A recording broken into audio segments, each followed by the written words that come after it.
Davido, 1 billion followers. Nigerian music has taken over. It's thriving. It's growing at an unprecedented rate. In the early days when we started radio, we played probably 90% foreign music and 10% Nigerian music because of, like I said, not so about the content, but the quality. Now, for example, I think we probably play 95% local content and 5% foreign. And the 5% foreign is probably in dead time. They used to beg to be on radio. Now you pay them. I'd rather listen to a local act now than a foreign act because it's more relevant to our society today. I think we're in a space where the world is watching the Nigerian music industry right now and are very interested in what we're doing. How did Afrobeats become so popular? We'll have to go all the way back to let's take it back to the Fela era and then the 80s, right? Way back then, it was people appreciated more foreign music because they had better quality. Nigerian music wasn't really. We had great artists at the time, but there were more the older traditional artists like Sunny Ade, Ebenezer Obey. There were no hip-hop young artists like we have today. But people appreciated and preferred, the younger people preferred the foreign music at the time. So that was your generation? At the time, yeah. Right. It was more the likes of Kool and the Gang, Dynasty, Shalimar. Yeah, everybody wanted those. They wanted acts from the US to come perform in Nigeria. And we had an advantage. We had a space where we could do that, and we did that successfully for 3 years. It was huge. We always had sold-out concerts at the National Theatre, always sold out. And there were 2 shows a day, 3 p.m. and 6 p.m. And it was sold out for all the shows. It was highly successful. We had major labels and all the from the Island Records and the Decas and all those guys. They were there. They were in Nigeria. They supported our music. Fela was signed. King Sunny Ade was signed. All these guys were signed. It was hard. It was hard because, first of all, if you say you're in entertainment, you're looked down upon. You're not taken seriously. If you're not a medical doctor, you're not a lawyer. What the heck are you doing? Promoting acts? The way that people looked at anyone that wasn't a politician is they kind of looked down on you, especially if you're in creative industries, because of the military era, creative industries just didn't flourish in Nigeria. The military era really just shut down, creative businesses and all that stuff. So people really looked down at creatives because typically they were not financially stable, right? But over time, it was the early days, People started coming out. It was a great experience for a lot of young people. A lot of people in the 50s and 60s would appreciate what we did then in 1980, 81, 82, 83. Because that was the first time foreign acts were really coming to Nigeria to perform for that young crowd. It was just an amazing, amazing thing for us. I'd say from maybe mid 80s into the 90s, there was a big void. I don't think the government of Nigeria really helped their cause, and things just didn't go the way of the majors, and they left. When you have a man like Fela Anikulapo Kuti, who was anti-government, he was almost branded useless because by the government, because he spoke against the government, and they wore him down. So a lot of people were afraid. A lot of people were afraid naturally, and then. Like I said, music was not exactly something you could drive into and say, hey, I want to make a lot of money. You have to be strong to be in that business. And the military, I tell you for sure, military time did not help anybody. It did not at all. Entertainment industry was zero. But a man like Fela went against all odds, became successful. He's more successful now as a dead man than he was when he was alive. It's amazing. Kind of like Elvis Presley. The Naira was very strong. It was 1-to-1. It stopped when the currency got devalued. The old traditional ones continued, and they had a few sprinkle of acts coming out in Nigeria. But then again, technology wasn't great, so it was neither here nor there. But I remember way back up to 1998, thereabouts. In 97, when we started a radio station, for example, I'm just giving an example now. You play a foreign CD, the quality will be great. Then you play a Nigerian CD. I'll never forget people like Two-Face in those days when it was in Plantation Boys. just slightly before him, his time, the quality was always so low. I'm using that, don't, Two-Face, you're great, man. But the quality of most acts in Nigeria, quality was so low. You know, the mixing, the mastering of the songs wasn't quite there yet, but you could see the talent was so vibrant. And the music really represented Nigerian culture. I mean, I want to talk about my experiences with Afrobeats from the early 2000s. And, you know, I remember the Plantation Boys. I remember Two-Face, Style Plus. It was just so raw. We used to bring in South African music then on radio. It was very popular. And then there was a law that came out by the NBC saying Nigeria, we must play 70% local content and 30% foreign content. We struggled with that. We're doing 50-50. It helped promote the Nigerian music. The NBC wanted to promote the Nigerian music through the Ministry of Information. And it encouraged people to say, okay, you know what? I can now produce music, it will be aired on radio. As opposed to, I'll produce music and I'll put it on dead time. So now we had no choice but put Nigerian music on prime time. Let's go a step back, because while the majors were away, the likes of Two-Face and Tribesmen, they were also there. Like, this was like early 2000s, you know, they were doing their thing as well. And this era was different from, you know, the Blackies and the Labajas, which were like more traditional sounding music that was more for, or even like the high life music, the Igbos. This was different. It was this new age movement of youth, of young people just making music influenced by R&B, influenced by reggae, but with its own, but still being authentic to Nigeria. And I literally was there. I remember going to these like Plantation Boy concerts, or like even P Square concerts. I remember like Storm Records was a thing, and they would have these like little gigs, you know, and you just saw it so fresh. The music videos weren't what they are today, you know. I mean, this is a grassroots industry, much like Nollywood, which really built itself. Afrobeats built itself also, and the difference is it takes way less money to create a song than it does to create a movie, right? It takes way less money and effort to make a song than a movie, because a movie is like there are songs in movies, right? So it took Nollywood a lot longer, but music, it happens faster.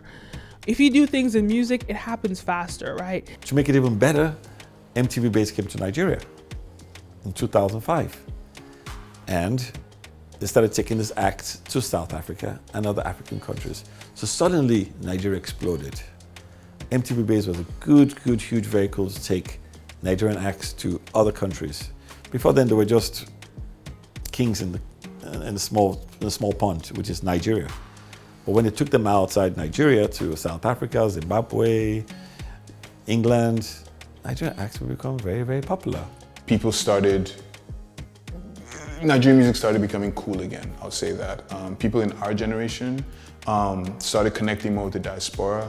You know, we'd go back for Christmas, we'd hear like new songs and we bring it back, or we take it back to whether it's America or England or whatever, and then it just started getting cooler. The likes of the Banjis, the P Squares, the Wande Coles, NATO C's, they really helped things grow again, the Banky W's as well. So I'll say, yeah, around that 2006 era. The band really like started becoming popular around 2005, and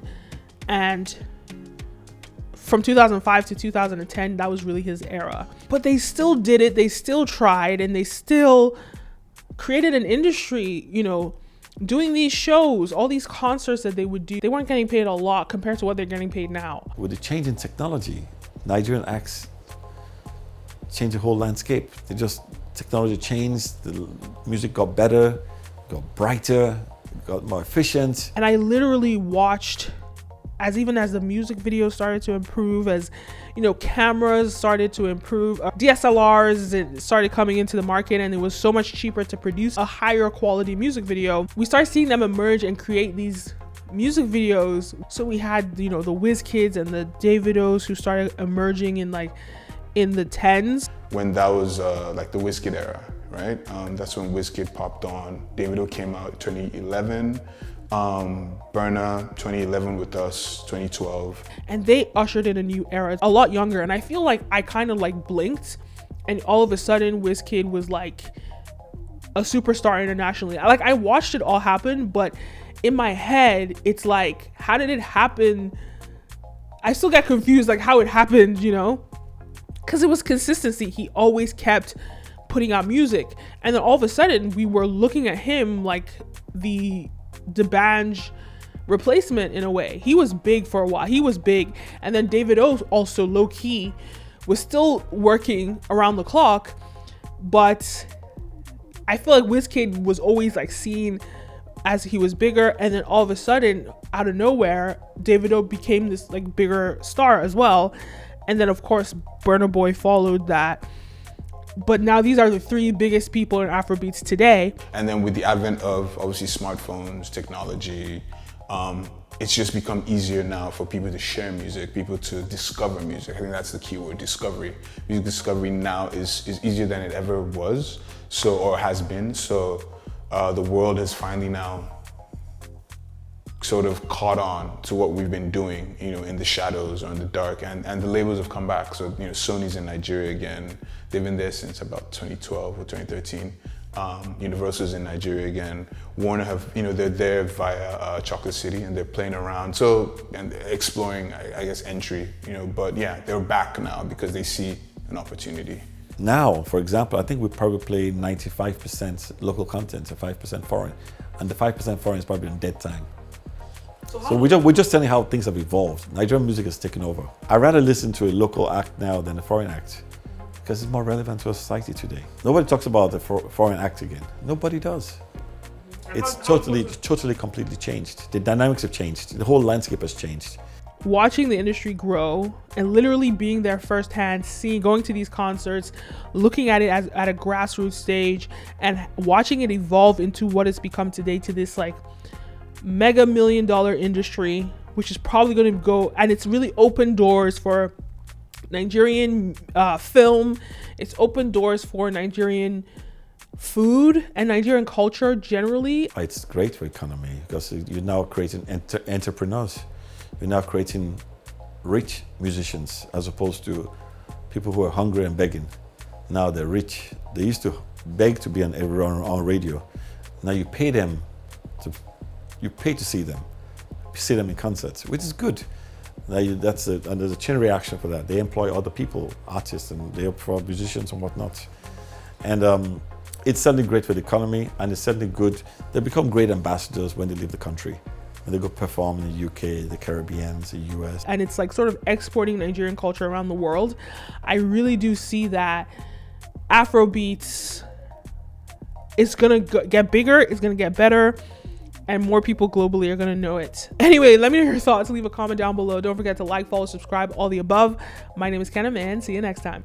Peace. Welcome to Ask, the Artist Starter Kit. This course is for musicians that are serious and ready to take their career to the next level. In this short, to the point course, I'm going to teach you how to build an artist identity and persona that helps you build a cult following.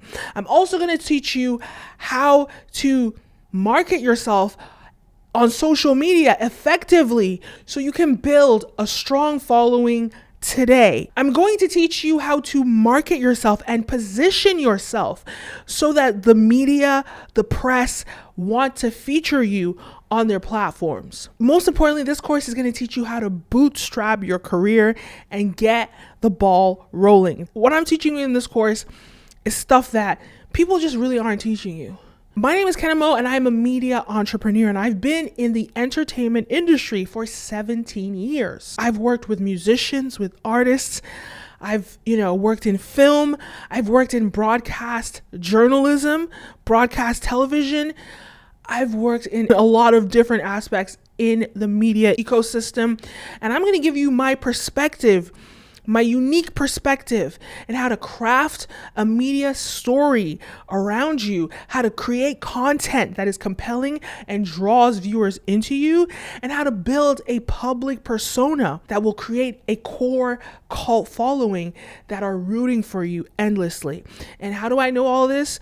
Well, not only have I worked with musicians, but also as a filmmaker, I craft stories, whether it's for the news or whether it's for scripted content. I'm going to put all these ingredients, all my media training together to teach you how to approach the music industry in the 21st century. This course is going to be different because I'm giving you that media perspective, how to make yourself marketable, how to make yourself attractive, how to make yourself stand out from the crowd so that you can get to your goal of becoming a professional musician. So guys, if you are ready to take your career to the next level and really seriously build your career, purchase the course now. All right, I'll see you there.